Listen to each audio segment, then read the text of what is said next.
ইয়া যাল জালালি ওয়াল ইকরাম, এই আল্লাহ তাআলার গুণবাচক নামটি যদি 111 বার পাঠ করে পানিতে ফু দিয়ে সেই পানি যদি ঘরের চারদিকে ছিটিয়ে দিতে পারেন, আল্লাহ সুবহানাহু ওয়া তাআলা আপনাকে 3টি পুরস্কার দান করবেন। সুবহানাল্লাহ, 3টি বড় বড় বিপদ থেকে আল্লাহ সুবহানাহু ওয়া তাআলা আপনাকে রক্ষা করবেন।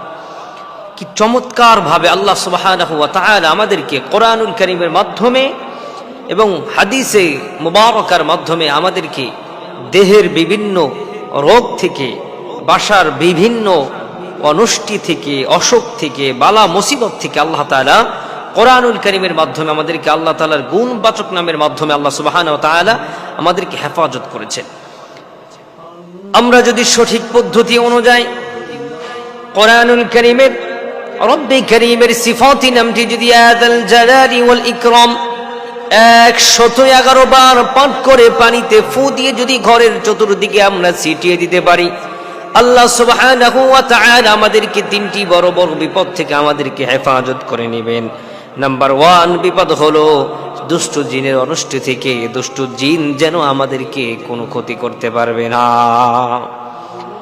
তাহলে যদি আমরা আমাদের ঘরে দুষ্ট জিন থাকে, আমাদের ঘরে দুষ্ট জিনে আমাদের ছেলেদেরকে, আমাদের মেয়েদেরকে, আমাদের বাচ্চাদেরকে আমাদেরকে রাতের বেলায় ভয় দেখায়, খারাপ স্বপ্ন আমাদেরকে দেখায়, আমাদেরকে ভালো থাকতে দেয় না, আমাদেরকে ভালো রাখতে দেয় না।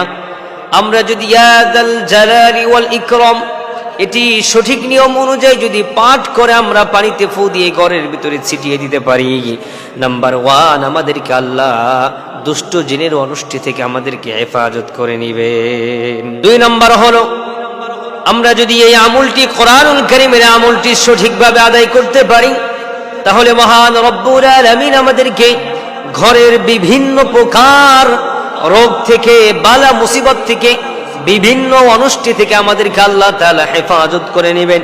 চিন্তা করেন কত প্রকার বালা মুসিবত আমাদের মধ্যে আছে। রোগের পর রোগ লেগেই থাকে। বাবা অসুস্থ ছিল, বাবা সুস্থ হওয়ার পরে মা অসুস্থ হয়ে যায়, মা অসুস্থ হওয়ার পরে স্ত্রী অসুস্থ হয়ে যায়, এরপরে সন্তানগুলো অসুস্থ হয়ে যায়, নিজে অসুস্থ হয়ে যায়। একে একে বিপদের পরে বিপদ আছে, বালা মুসিবতের পরে বালা মুসিবত আছেই লেগেই থাকে। এই আমল যদি আমরা আমাদের ঘরের ভিতরে করতে পারি, আল্লাহ সুবহানাহু ওয়া তাআলা 2 নম্বরে আমাদেরকে বিভিন্ন প্রকার অনষ্টি থেকে হেফাজত করে নেবেন। 3 নম্বরে যদি আমরা এই আমলটি করতে পারি, মহান রব্বুল আলামিনের বন্ধু রাসূল করিম সাল্লাল্লাহু আলাইহি ওয়াসাল্লাম আমাদেরকে জানিয়ে দিলেন, উম্মতেরা রে, তোমরা যদি আমল করতে পারো তাহলে তোমাদের স্বামী স্ত্রীর ভিতরে, সংসারের ভিতরে কোনো ঝামেলা থাকবে না, কোনো অশান্তি হবে না, কেউ তোমাদের সংসারটাকে ব্ল্যাক ম্যাজিক করে, কালো জাদু করে নষ্ট করতে পারবে না। তাহলে সঠিক পদ্ধতি অনুযায়ী আমরা এই আমলটি করার সময় ওযু করে আগে পরে দুরূদ শরীফ পাঠ করে ইয়া যাল জালালি ওয়াল ইকরাম 111 বার পাঠ করে পানিতে ফু দিয়ে ঘরের চতুর্দিক দিয়ে ছিটিয়ে দিব। ইনশাআল্লাহ আল্লাহ তাআলা আমাদের সবাইকে হেফাজত করবে।